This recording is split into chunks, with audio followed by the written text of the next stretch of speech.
Hey, witches, it's Wednesday. Welcome to the Witches Movie Coven. Grab your goat, grab your sword, take your shoes off because we're going to talk about Lord of the Rings tonight. The one from whatever of the rings, I'm going to pass that on to everybody else. We are doing Lord. Yeah, we've got swords. Heather is our sword girl. Jason's got his beautiful big bare feet, and I got goats. I hope we never get two goats each. I mean, more than two goats each because we've run out of hands. I have Um, 3. what do you do? How do Patty you did do tell it? me to take off my shoes. What was I I did. I supposed to told you to do? take off your shoes. It's Lord of the Rings. You don't wear shoes. Speaking of Lord of the Rings, I am Patti Negri. I am one of your 5 hosts. You might know me from the Witching Hour, my regular podcast, from Ghost Adventures, from my school, University Magicus, from bathroom walls across America. Let me pass you on to some of my beautiful co-hosts. Let's start with the lovely Heather this week. Hi, I am Heather Greene, and I am the sword bearer for the evening. And I am also a journalist covering all things occult, as well as a editor at Llewellyn Worldwide, and the author of Lights, Camera, Witchcraft. It is the critical history of witches in American cinema and television. Here it is. Oh, look at that, upside down. Upside There down. we go. And I am glad to be back. I missed last week, but I'm glad to be back with my wonderful Wednesday coven. Yes, yes. The full crew is here today. Though we love our guests, the full crew is here today. Let's start with the girls today. Let's move over to Courtney. That's me. I'm Courtney Buckley, ghost bait on Scared and Alone, and I made it here, and that feels like an accomplishment this week. So there we go. Whatever works. All right. And now with his hands in pure prayer position, Richard-Lael. I am Richard-Lael. Richard-Lael is one name, not two. If I were just Richard, I would be a. That's right. Thank you, Ms. Courtney. I am known as the gentleman psychic. I'm a psychic and a medium. I used to be a psychic and a small, but I gained some weight. Unlike all of the other psychics here in New Orleans that are all doom and gloom or love and light, I'm a happy medium. I am an artist. I do tarot. I do psychic readings. I do seances. I travel. I do a lot of things. A lot of different little things. He does indeed. And with almost Hobbit-like hair, last and never least, Jason Mankey. I'm not one of Heather's writers, but I am a writer at Llewellyn. My 10th book for Llewellyn will be out in May. It's called High Priest. Please read it. I spent years writing it. I also talk, and of course, I have lovely blonde hair. Yes. Hobbit hair. Hobbit hair. Hobbit hair. It's been called worse, that's for sure. Yeah, well, I like Hobbit hair. That's one of their strong points. Hobbit hair. So anyway, we are talking about Lord of the Rings, the Fellowship of the Ring, and hopefully you all saw it. You all watched it this week, and if you didn't, Richard-Lael, can you give them an unbiased synopsis of the film? I certainly can. The film that we are talking about. Oh, that's so bad. I appreciate that. Kudos. Well, see, I'm glad you liked my dad joke. So yes, it is Lord of the Rings. The film is a delightful film about a bunch of people who come out on stage and dance, only moving their feet and not their arms. I didn't quite understand why, but that was, it's Irish dancing or Celtic dancing. Is that right? Oh, no, wait. That was Lord of the Dance. That's right. So in this film was actually about, at some point, there were rings that were created and one to rule them all. And then Thanos comes along and no, that's another film too. No, I'm just kidding. Lord of the Rings, Middle Earth. Oh, there it is. So in this film, it is based on the book Lord of the Rings, J.R. Tolkien. And in the film, there is Middle Earth, and it sort of is like Europe 500 years ago. And we find out that sometime at the creation of Earth, there were 5 rings, and one of them to rule them all. It was created by an evil villain, Soros, I think his name was. Anyway, was that not right? No. Close. Very, And very then close. George Soros made the rings. Okay, maybe not Soros, but it was. So there's a villain who had made this ring to control everybody. It gets lost, and then Bilbo Baggins in the Shire ends up with it, and then his nephew Dildo Baggins. If you even. I can't remember his name. Dildo Baggins inherits it. And then, of course, the wizards from Harry Potter come in and they have a fight scene with each other. And then there is Mr. Smith from the Matrix films. I think he's an elf. And then, of course, there's a golem, and the ring can only be destroyed. They're trying. The ring can only be destroyed in the fires of Mordor, and that's what I get out of it. Quest, Shire, wizards, witchcraft, witch fight, elves, spirits that chase them down. They have to go through. They go to Mordor. They throw the ring into the fires of Mordor. The world is saved. Mount Doom. Thank you. We left us speechless. Mountain Dew. No. I don't like Mountain Not Mountain Dew. Thank Mount you for that Doom. Mount thorough Doom. explanation of the film. But maybe there's more. Maybe there's a little bit more. Heather, would you happen to have perhaps 5 things in addition to Richard-Lael's? I do. As always, I do. This is one of those sagas, series, films, franchises that for me to tell you 5 things, it's like when we did Star Wars, it's nearly impossible. The fandom is amazing, and everybody who loves this knows more than 5 things that you have to know about it that are fun. So I'm going to do just a little recap. It's a little different because y'all probably know a lot of the good stuff. Anyway, context, this came out in 2001. We're talking about the first film, but they went over 2001, 2, and 3. Okay, this one was released. This first one was December 19th, 2001. And it has grossed 6 million that year. It grossed about 164 million in that year. Funny enough, it was number 10 in the top grossing movies that year. It was the same year Harry Potter was released, the first film, Sorcerer's Stone. So of course that took number 1. And I thought it was really interesting to see which ones came ahead of it.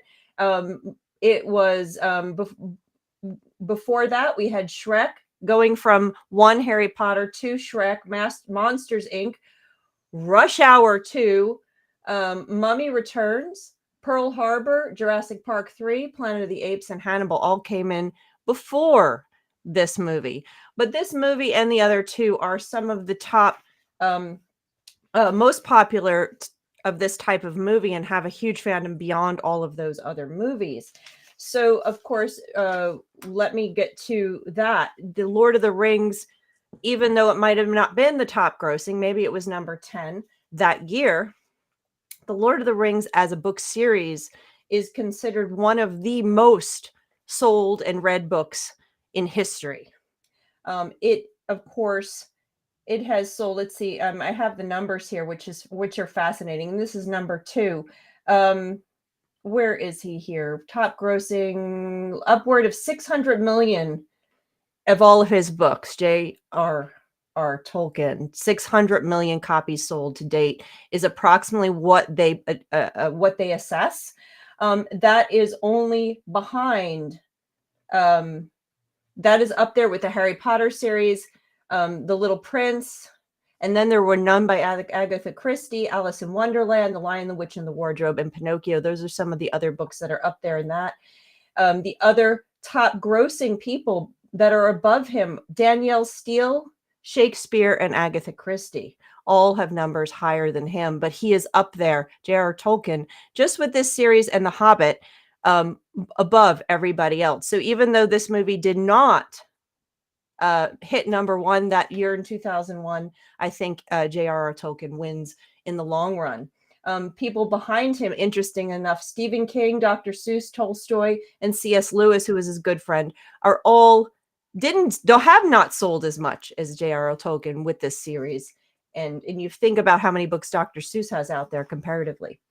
So that's pretty impressive in my mind. And he has other books, just so you know, and some of his son actually finished after his death. So you can look at those. So getting back to this particular movie, Peter Jackson is the director, born in 1961. He actually did the screenplays, written a lot of screenplays. He was the producer of it and director, and J.R.R. Tolkien's son disowned it, did not like it, and said he was not invited to do other parts of it. He didn't think the movies actually were true to the book series. I will leave that to other people who know better, because I have not read the books. But Peter Jackson did not care. Since then, Peter Jackson has done Heavenly Creatures, Bad Taste, King Kong, and a bunch of other stuff. I'd like to point out he also directed and wrote the screenplay for The Lovely Bones. I have not seen the movie, but I read the book, and The Lovely Bones is a fantastic book. Very, very difficult to read, but very, very powerful. I would absolutely recommend the book, and I hopefully the movie was true to it, because the book was fantastic. So those are some things, but he really got his, yes, The Frighteners too. Thank you. I didn't put that one on the list. He really got his name with this series. So let me talk about other adaptations of The Lord of the Rings. Of course, Jason and I, probably being from the same generation, absolutely loved the animated version of The Lord of the Rings. There it is. It has its charms. Yes, 1978. We had an animated version and a follow-up, Rankin and Bass, Return of the King. It had a wonderful song, Where There's a Whip, There's a Way. I can't remember which one that was in. It was in one of the two of them, which kind of stuck in my head. Of course, you have the 2000s Peter Jackson and the Hobbit follow-up. You have a Swedish version, a TV version, a Finnish TV version, and in the Soviet Union had several versions of it. There have been adaptations on radio. In fact, the BBC had a 81 version where the actor Ian, who played Bilbo in the movies that we just watched, was actually Frodo in the radio version. There have been some stage version attempts, and yes, Courtney, for your enjoyment pleasure, they were musicals. Well, where there's a whip, there's a way. I'm signing up. So. That's what I'm saying. So, and there was one in Ohio. Cincinnati Cincinnati did it, and it was really bad. London tried to put on a musical version, and it was considered one of the worst musicals ever attempts in. Where is there footage of this? I don't know. I didn't have time to go search that up and find it, but you can try. We must throw this ring in Mount Doom. We must throw where it there's into a whip, Mount Doom. There's a way. And then apparently there was a parody version in 2009 on stage in LA. So there have been Lord of the Rings, the musical. Actually, that's not what it was called. It was called something with, of course, with an exclamation point, which, every musical has to have that. So, so as you know, The Hobbit, the other versions, we had The Hobbit come out in the series starting in 2012, and there's currently several TV versions. There's several running right now. I think there's another animated version going right now, and then there it is, The Lord of the Rings. Is that real? I didn't even look that up, but if that's really the version, I'm looking at a picture of stage Gollum right now, or Smeagol, or whoever he is, whatever. Smeagol. I don't understand, but it's a lot. But yeah, I didn't have time to go and spend. Yeah, so we'll move on from the disaster. It was Lord of the Rings. Oh my god! Hold on, the title was Lord of the Rings: A Musical Tale on Stage! Exclamation mark.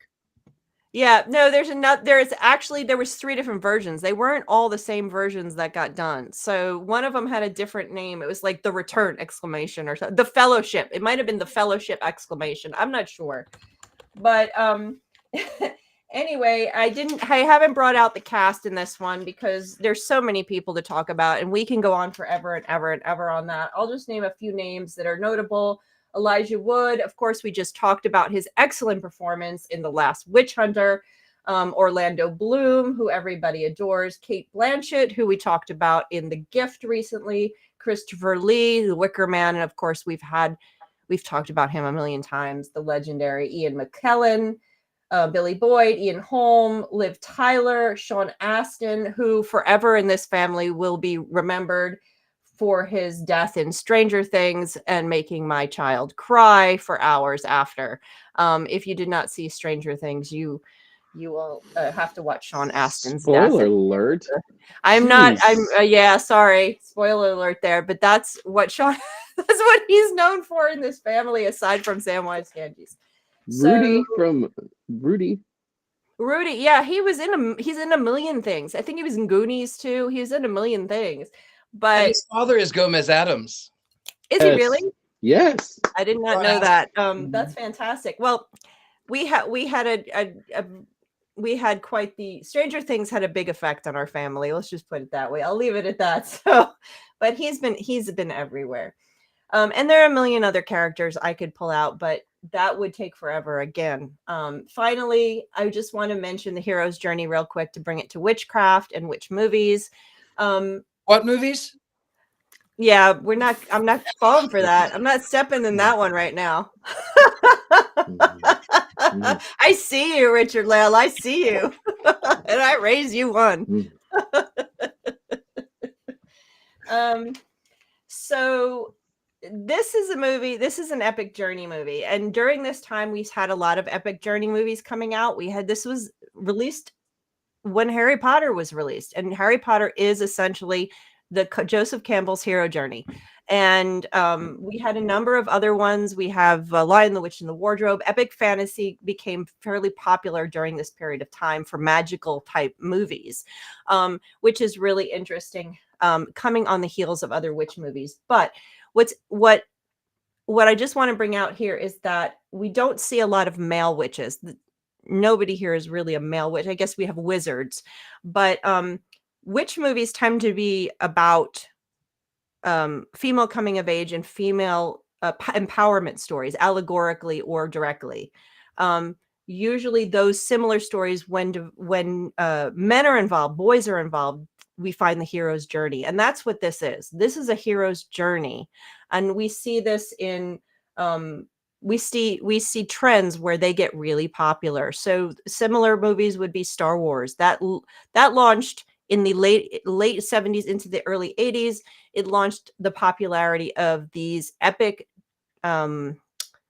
fantasy movies that featured the hero's journey. And again, these hero's journeys are always involve magic and mystery and mystical stuff. And they focus on a male coming of age, usually having some problem with the father, finding a false father, having to battle through it and triumph over it. We see it over and over again. It's a canned story that we see over and over again. And that's usually where we find mystical men in these type of stories, mostly, with any prominence. So it's different. It's a type of story that we see in witchcraft films and we see in magical films, but it's very specific. And here we see it again. And this was popular at the time. You know, the witchcraft movies that embodied and talked about female empowerment and female coming of age, those were trending down, while these movies were trending up. And we see this over and over again for the past 4 or 5 decades. It's very interesting. You can read all about it in my book because I go through this. But this is an epic story. It's a Joseph Campbell hero's journey and an epic fantasy where we watch Frodo, who's our center character here, who's taking the journey. Or dildo, depending on your perspective. Right. And that is a different film, by the way. It could be the musical that I've discovered. John Astin and Sean Astin there. There he is. Fellowship ! is a musical parody stage play based on the Fellowship of the Ring. The play follows the major events of the first part of Tolkien's story and the first part of Peter Jackson's movies. It reimagines Bilbo Baggins as an aged Catskill Jewish man, the Balrog as a sleep-deprived lounge-singing diva, the battle on Weathertop as a West Side Story gang-style gang fight, and Rivendell as a Scientologist stronghold, primarily due to the similarity of names between Elrond and L. Ron Hubbard. Part live. Wait, this is my favorite part. Hold on. Part live action, part puppet show, and part animation. The show removes or summarizes parts of the story that would slow it down. While played for laughs, the music features original compositions instead of parodies, and the song styles range from cheesy 1980s rock to sleazy cabaret numbers, according to Wikipedia. Like, where was I? Where was I when this was happening? I want to see Fellowship. There it is! This was only done in LA, and it was done for a few years on stage in, I think it was 2009, and then again maybe in 2013 or something. It's the only place this play, as far as I know, has been staged. It's time for a revival. Hallelujah. Right. I think so. I'd pay good money for that in a Right. heartbeat. Take my money. Yeah. Once again. I'm sure there was also a porn parody where Frodo really was called Bilbo. Yeah, We won't go through the other names. We will Here not. I go We will to not. the Google again. Let me get myself on a watch list while you talk. Hold on.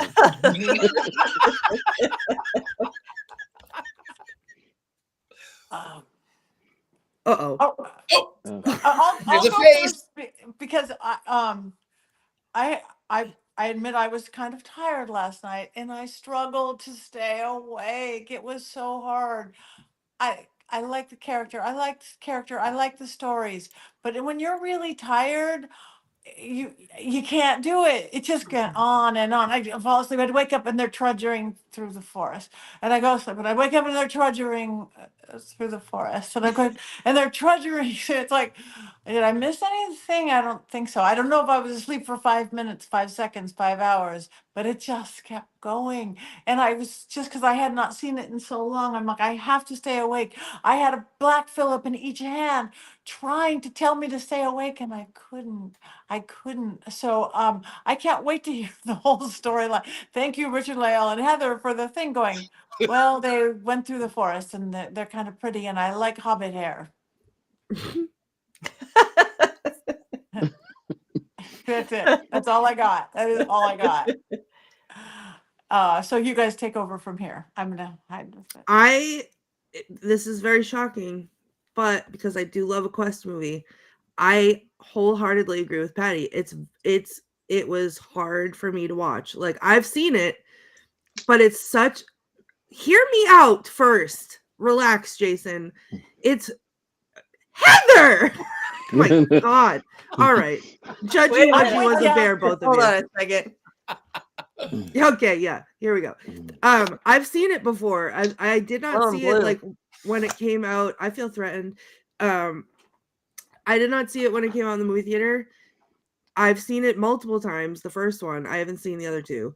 But it's, for someone with ADHD as bad as mine, it's so hard to sit through unless I'm ready and willing to make the time commitment to sit down and watch it. In theory, I love it. I love the story. I love the characters. It's beautiful to look at. The music is the best. I love it.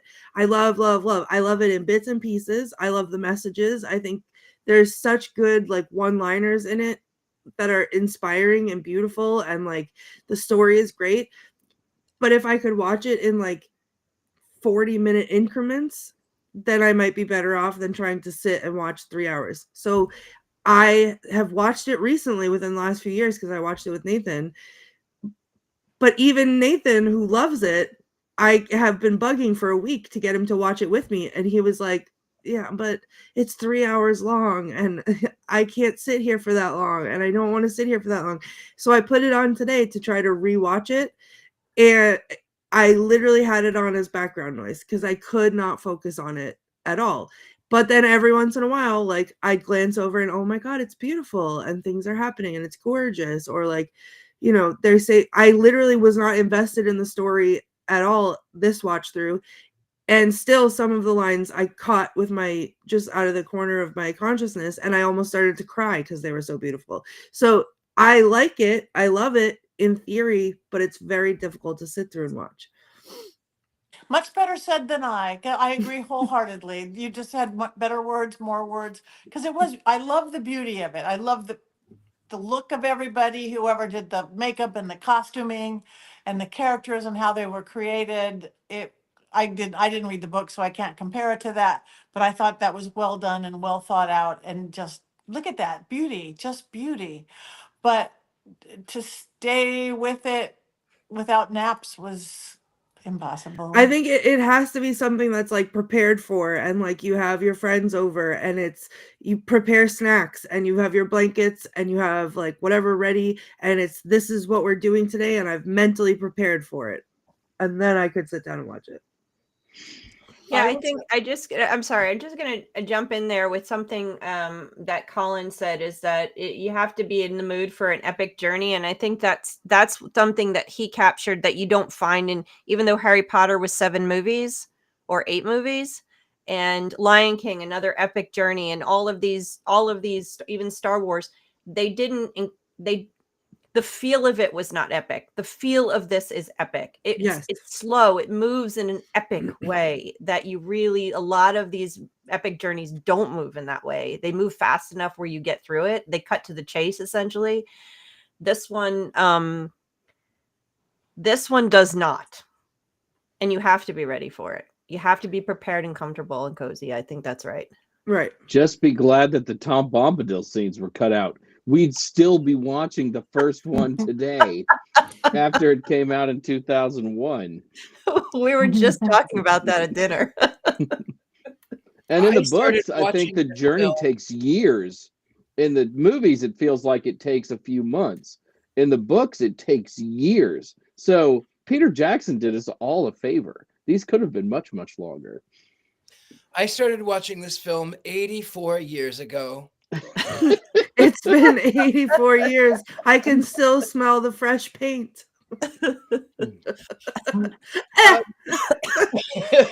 I did actually start watching it in the morning. And then I would pause it, and then I would drink tea, and then I would go for a walk, and then I would unpause it, and then I would sit there and go, oh, wow, I still have 3 more hours to go. And then I would sit and I would pause it, and then I would walk around, and then I would look at some books, look at some pornographies. Dildo Baggins, obviously. Lord of the Dance. And then I finally, the last hour, I said, okay, I can make it. I can do it. I can do it. I did it. And it's beautiful. And it is so well acted. And the entire time I thought of Jason Menke, and I thought, you know what? I understand why this film means so much to Jason Menke. And I have to say, I loved every second of it. It is long. It is really, really long. I will never watch it again. But it's beautiful. I loved it. And I can understand Jason.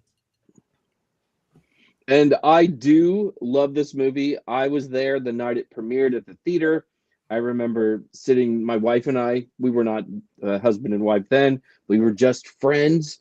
And we were sitting there and we were so excited. And we watched a lot of our friends come into that theater too. We didn't know they were going to be there that night because this was an event in the pagan world. I think that people don't realize how important Lord of the Rings was in early paganism.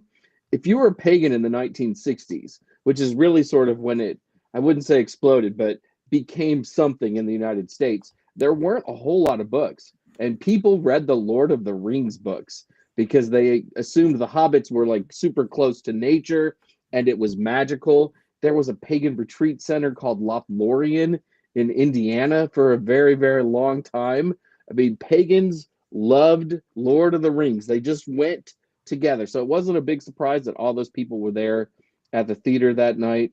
and my wife and I both love fantasy fiction, and to see this movie, to see a big budget fantasy movie had never been done before. There was science fiction, certainly, but not sword and sorcery, fantasy type films. And to see it done so well, to us, I don't think we cried while we watched it, but we were riveted the entire way through. I think I saw it 4 times in the theater because we went back several times. And when they promised a trailer for the Two Towers in March at the end of the movie, of course we went back just to watch 2 new minutes of the greatest trilogy in the history of film. I could go on and on about this movie forever. One last story about that showing, though, the first showing. We were watching it in the movie theater, and then towards the end, when Frodo and Sam are trying to get away from the orcs, the film broke in the theater, and the lights instantly came on, and we all looked around like, what? And we knew it was just one part of 3. So some of us just thought they were ending it on a very serious cliffhanger. And then somebody had to come into the theater and say, there's been an accident. And so, we can fix it, but it'll be 20 minutes and then we'll finish the film, but we won't play the credits because we have to get the next group in. So that was my first experience watching Lord of the Rings at the theater. I wanted to bring up, Bevan said it's LOTR and witches is like going to the Renfest. And I have actually, that was my thought. I was actually going to go there. It does remind me of the Ren Fair. And I remember I went when I was 22 to the Renaissance Fair. And I was a very closeted young man who was dancing in the ballet and singing in the opera and doing musical theater, but completely heterosexual.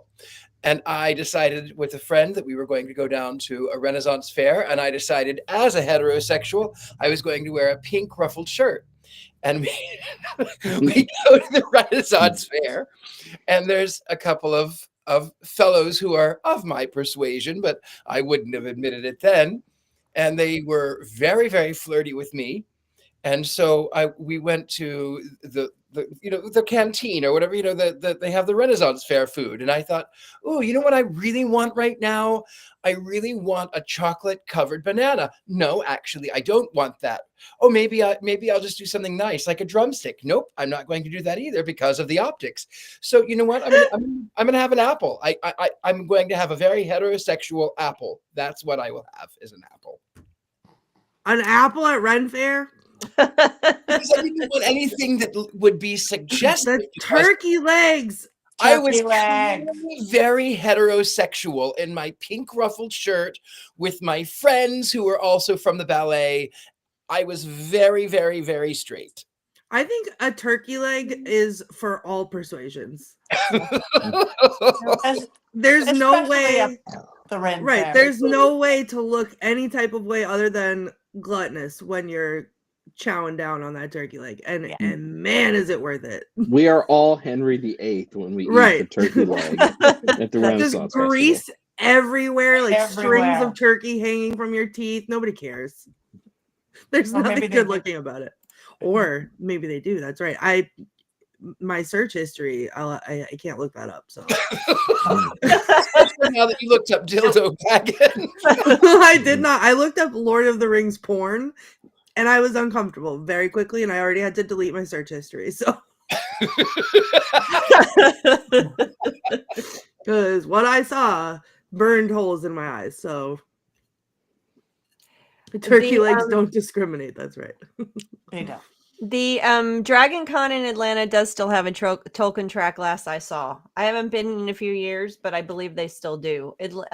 Dragon Con, if you don't know, is a major, one of the biggest pop culture conferences in the world. And I think it attracts about 75 to 80,000 people into the downtown Atlanta every Labor Day. If you have not been to it, it is something to behold for sure. And I believe they do still have a Tolkien track along with Star Wars and all the other big fandoms, Star Trek, etc.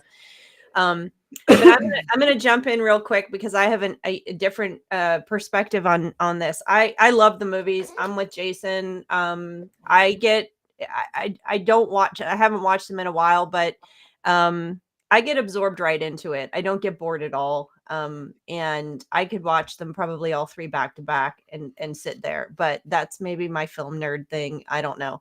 But I also, I grew up with Star Wars, and because I had a dad who was really fascinated by it and a lot of sci-fi, and I liked fantasy. But then this movie came out, and I had 2 little boys growing up who were growing up, not at this point, but eventually obsessed with Lord of the Rings. And I don't know if they saw the movies first or they read the books. Both read the books in elementary school. And they read all of the books. Then they read the Hobbit books and the Hobbit. And then they read other Tolkien books and everything. They were into Star Wars. They were in, they liked that stuff, but it's fantasy is everything to them.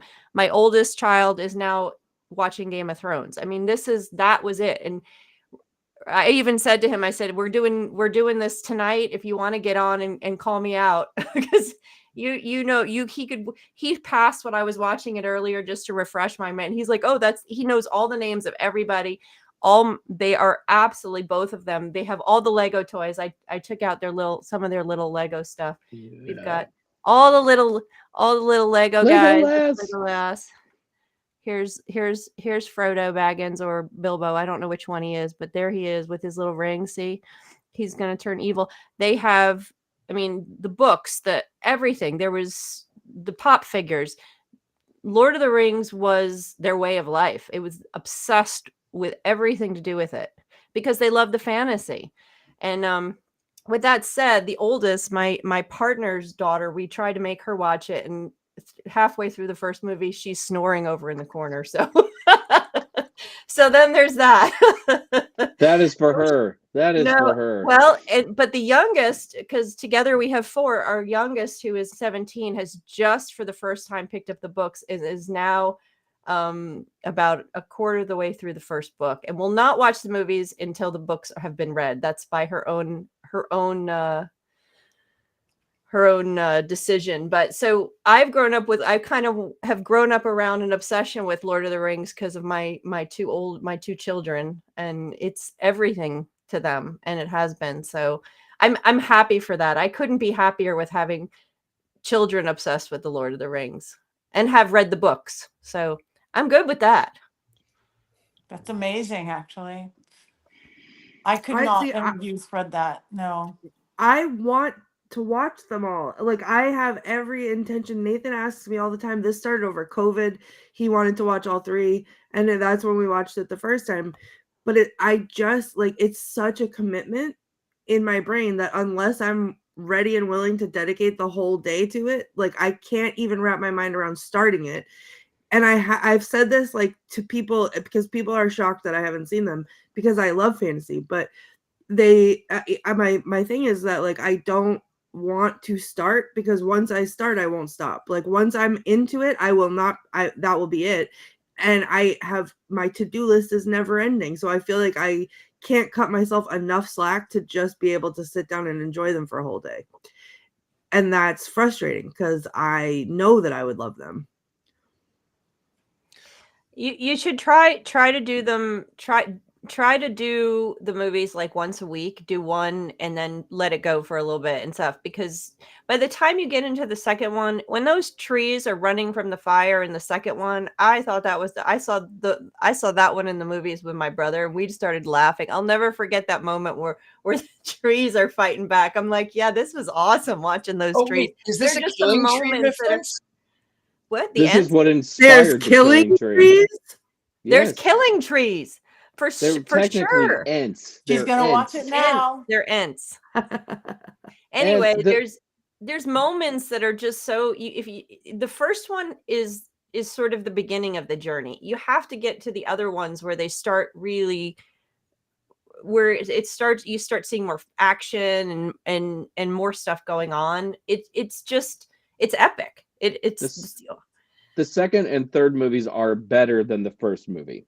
And they are a lot better than the first movie. You can see that Peter Jackson is sort of figuring out exactly what he wants to do and how he wants the films to look. And then he really hits his stride in The Two Towers, which is the best of the 3 films. And if you're bored watching Fellowship, There's an end. I can understand that, but you will not be bored watching The Two Towers. I mean, it just rolls. No. It's a very, very epic film. It's fantastic. It is The Empire Strikes Back of Lord of the Rings. All right, I'm sold. I'm probably gonna put it on tonight then. And it is, and the first film is like the introduction. It sets up. So of course it's going to be a little slower because you got to get the characters. You got to, I mean, that's what it is. It's saying, okay, now here comes the journey. That's the first film. And that's why it's a little bit harder to swallow perhaps. But yeah, you got to get to the other ones. The end, I mean, there's a couple scenes in the very last one where you're like, oh yeah. My problem is that I feel like I've retained nothing from the first one, and it's frustrating because I want to retain it all and I want to get into it, and I just like, I love people are in the comments are talking about Game of Thrones like being fantasy. I have a Game of Thrones tattoo. I'm obsessed with Game of Thrones. Heather, you have a sword. I have a sword. I have a Game of Thrones sword in the other room. Like, I'm obsessed. I can get into it once I'm into it, that's it. Like, I can't, when I read a book or if I turn on Game of Thrones, there's no watching one episode of Game of Thrones. I'm watching a whole season in a sit down. Like, I literally will stay up all night because I can't turn it off. And what? Sorry. No, I interrupted you. I was just saying that, like, that's like when I read a book, when I get into a book, just if there's a sequel to it, I'll say to myself, oh, like, I'll pick that up tomorrow, or I'll read that next week. But if I stay up till 2 a.m. to finish, and if it ends on any semblance of like, I'm not satisfied, I pick up the second book right away and I stay awake all night. And I'm just too tired. And I haven't been not tired enough to commit to this. And it's sad. It's so sad. I want to watch it. I think Fellowship too really takes its time and moves very, very slow, especially in the first hour. And it's something that you either love or it makes you want to fall asleep. I love watching Gandalf roll in on his cart, that beautiful Howard Shore music playing in the background, this completely idyllic place. If I'm having a bad day, I can watch those scenes there, and it just brings me great joy. I think we talked about this on another episode because I get really emotional talking about that because it's just so perfectly done. But I can also see people being bored because you're watching an old man you don't know, like, make a horse go while Elijah Wood is running around barefoot in the background. The weird part is the first half of the movie keeps my attention. The second half of the movie is where I'm lost. Maybe I need to watch Fellowship ! And then yes, I'll we get all need to watch Fellowship together. The key thing for you, the Fellowship. The key thing is just know who the characters are. Is all you need to know going into the next movie is who the characters are and who's going on the journey. And that's pretty much what this movie sets up, is why they're going, who they are, and why they're going on this journey. Then start the second movie and you're good to go. It's a little like playing chess, if I may, because if you know what the pieces are and you know how they move, then you can effectively play a game even if you're terrible at it. And I think that's kind of the way that it sets with me, as it feels like chess. Mm-hmm. But I was going to say, is a Game of Thrones, someone was also saying that Game of Thrones, I mentioned it, several people have mentioned it. Game of Thrones is a totally different feel. Right. It's a fantasy, it's not, it does have the hero's journey in it. I would say Jon Snow is taking the hero's journey in Game of Thrones, but it's like a bumpy road everywhere you go. This is a smooth, epic journey. It's a classic one. It's different. Game of Thrones is high fantasy. It's not really epic fantasy, is what I would say. It's different. And it keeps you, and it keeps grabbing you and poking at you and pulling you in and letting you go and making you angry and making you fall in love. It's a totally different feel. This one, it's like you get on the wagon with Gandalf and then you're on the journey with them for the slow parts and the hard parts. It's a totally different feel. But both are awesome. I won't hear anything about it otherwise. Something I will say about that comparison, though, is that Game of Thrones, which is one of my all-time favorite series ever, I had to watch the first 2 episodes probably, like, no exaggeration, 5 times before I could move forward. I couldn't grasp it.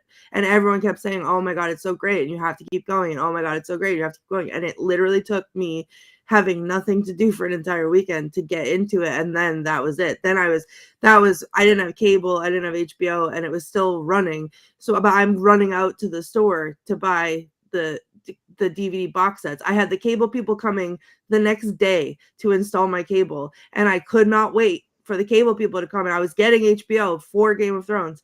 I couldn't wait, and I had to go to the store and buy the Blu-ray of season whatever 2 or 3, because and then I was like, oh well, I'll get through this in a day, so I should buy both. And then I did, and then I kept buying them, and it was such a problem. But it was like once it clicked and I had the time, that was it. I lived there. That was it. Wow. And I've watched it so many times now. It holds up. There it is. There it is. All right. So Well, jealous. before we move over to Game of Thrones, we're still on this one. Do we have any quotes, Miss Courtney, from this We do. fine, sleepy film? Just so that everyone, full disclosure, I took them from IMDb. Because there were some I had in my head a couple that I wanted to pull, but there was just a lot to write down. So I was having trouble paying attention. They're in the whole first part there's the whole thing, the explanation of the rings, but they were all of them deceived, for another ring was made in the land of Mordor, in the fires of Mount Doom. The Dark Lord Sauron forged in a secret master ring to control all others, and into this ring he poured his cruelty, his malice, and his will to dominate all life. One ring to rule them all. And then the whole conversation about breakfast and second breakfast was my favorite. It said, we don't stop till nightfall. And Pippin said, well, what about breakfast? And Aragorn said, you've already had it. And Pippin said, well, we've had one. Yes. What about second breakfast? And Merry says, I don't think he knows about second breakfast, Pip. And Pip says, well, what about elevensies, luncheon, afternoon tea, dinner, supper? He knows about them, doesn't he? And I'm like, that's me eating all day long. And then, of course, we have to have the one does not simply walk into Mordor, because that is, I use that meme constantly. A wizard is never late, Frodo Baggins, nor is he early. He arrives precisely when he means to. Go back, Sam. I'm going to Mordor alone. Of course you are, and I'm coming with you. Like, I'm emotional just thinking about it. I love them. Sam says, this is it. Frodo says, this is what? And Sam says, if I take one more step, it'll be the farthest away from home I've ever been. And Frodo says, come on, Sam. Remember what Bilbo used to say. It's dangerous business, Frodo, going out your door. You step onto the road, and if you don't keep your feet, there's no knowing where you might get swept off to. Then, of course, the famous you shall not pass. You shall not pass. And then I included this one because this is just how I feel today. So I was like, this is accurate, and I appreciate it. Bilbo says, I'm old, Gandalf. I know I don't look it, but I'm beginning to feel it in my heart. I feel thin, sort of stretched, like butter scraped over too much bread. I need a holiday, a very long holiday, and I don't expect I shall return. In fact, I mean not to. Frodo says, I know what I must do. It's just I'm afraid to do it. And aren't we all? And then the last one, the one that literally I almost, oh no, sorry, not the same one. My last one is Bilbo. Bilbo says, you'll keep an eye on Frodo, won't you? And Gandalf says, 2 eyes, as often as I can spare them. And I like that one. But the I'm going to Mordor alone, of course you are, and I'm coming with you, made me like sob choke as I was not paying attention to the movie. But I heard it, and it was beautiful, and I loved it. So that's that. I want to hug one of them. Thank you. Hugs for all. Thank you. That was beautiful quotes, and it doesn't matter where you got them. Thank you. Jason, Mr. Mankey, do we have a Mankey minute of this masterpiece? It's really hard to make fun of a movie that I really love. And also, I will say that we do things on the show sometimes that make absolutely no sense to me. Like talking about Lord of the Rings in March. We should be reviewing Mardi Gras related witchcraft movies this time of year. Movies like Teen Witch Goes to Mardi Gras, The Killing Tree Eats a King Cake, or The Witch Who Came to Mardi Gras by Way of the Sea and then threw up on your friend's shoes, but she did take off her top and get some Mardi Gras beads. But no, somehow we ended up reviewing a bloody Christmas movie in March. My brain is confused, and it's not just because I'm drinking wine. You might ask, why is Lord of the Rings a Christmas movie? Well, it came out December 19th, which is practically the winter solstice. I was wearing a Santa hat that night, and I regret nothing because I looked foolish, but I still regret nothing. And of course, also, many of the themes in Lord of the Rings are very Christmassy, which is a point I will elaborate on. Let's start with the obvious one. Gandalf is clearly and totally Wizard Santa. He has a long white beard. He's nice to everyone except the naughty. All of that screams Santa Claus. And I bet you saw this coming, but the hobbits are clearly based off of Santa's elves. They are short, they like pipes, and their names are even elven-like. One of the hobbits is named Mary, for crying out loud. Clearly the hobbits are meant to be Santa's elves. And of course, some of you are like, what about the other elves, Jason? Be quiet. I didn't ask you. And I don't want you ruining my theory. Gollum is clearly Rudolph the Red-Nosed Reindeer. He's the creature no one wanted and no one loved. The only difference is that this version of Rudolph didn't have Herbie the Dentist or Yukon Cornelius to keep him on the up and up. Lord of the Rings is about friendship and how friendships preserve the Christmas season, which is why it's called Fellowship of the Ring. Also, who is Saruman in your little Christmas analogy, Jason? Obviously, he's the guy who owns Gimbals in A Miracle on 34th Street, and the orcs represent non-union labor being brought in to destroy Christmas. And Sauron is the all-seeing eye of the credit agencies, ready to limit your Christmas fun or hold you accountable for spending too much during the holidays. Other analogies that only sort of make sense. Gimli has the innocence of Buddy the Elf from the movie Elf, and Legolas is a smooth operator like Frosty the Snowman. Aragorn and Arwen are the two star-crossed lovers in every Lifetime movie, or they were the prototype for that or something. I got desperate towards the end of this piece. I bet Aragorn owns a Christmas tree farm, and Arwen is a high-priced attorney when she's not all mopey about her human boyfriend. I saw all 3 Lord of the Rings movies over the holiday season, and to this day, my wife and I rewatch them every December, and we do the extended cuts too, because they are awesome, and investing 45 hours of your life into 3 movies sounds completely fair to me. So yes, these are clearly Christmas movies. I even have parts of the musical score on my holiday playlist. I look forward to doing the 2 Towers on this show come December. Yay! Beautiful. I think that therein is my problem, is I've never treated them like a Christmas movie, so that's what I should do. Every December, probably after Christmas, but before New Year's, we rewatch the movies, and the extended versions are hard to rewatch. Those are like 2 nights for each film, but it's totally worth it. It's totally worth it. I didn't understand, Jason. Maybe you can help me in this point. There was a point when Zach Baggins, is that his name? He's they're fighting in the caves or whatever, and then they're all sort of looking at him like he farted or something. They rip open his shirt and he looks like a glitter gay disco diva. What was that? He was wearing a suit of armor called Mithril, and it stopped the orc blade from going into his chest because they all thought he was dead. So they take off the shirt, and then they see the chainmail that he's wearing, which keeps Frodo safe. Also, that entire scene is amazing. As soon as they go to the caves, boom, movie like picks up hard. Fantastic. God, I love that so much. It does pick up in the cave. Can we circle back to Rudolph, the creature that nobody wanted.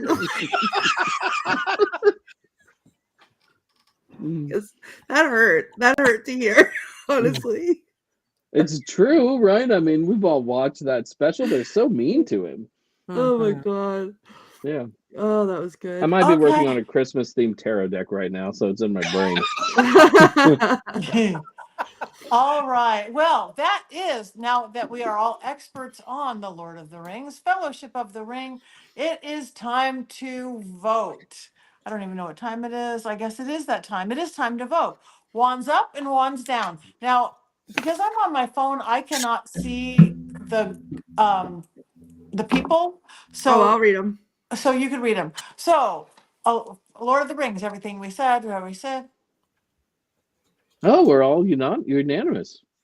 As we should be. It's great. Okay, so, and again, I don't know what everybody else is voting. No, just because I slept does not mean I did not appreciate every moment of the beauty. Wands up and horns up from Kelvin. Wands up from Christy. Colin would love a movie version of Rudolph the Creature No One Wanted. So would I. Robert Hicks says my wizard staff is up high. Wands up from Mickey. Wands up, wands up. Wands up, wands up. Yeah, everybody. Wands up. It's. I think there's a wand, there's a way. I feel like no one. Have we ever had a movie where not one single person has voted down or neutral? So. I don't know. We may have. I don't know. Well, obviously the Killing Tree, everyone voted up. Aside from the Killing Tree. Yeah. Oh, I don't know that we have. We've usually at least had a neutral. Right. Almost always that I can remember. So that's amazing for a movie that, two of us slept through. I was awake. I just wasn't looking at the television.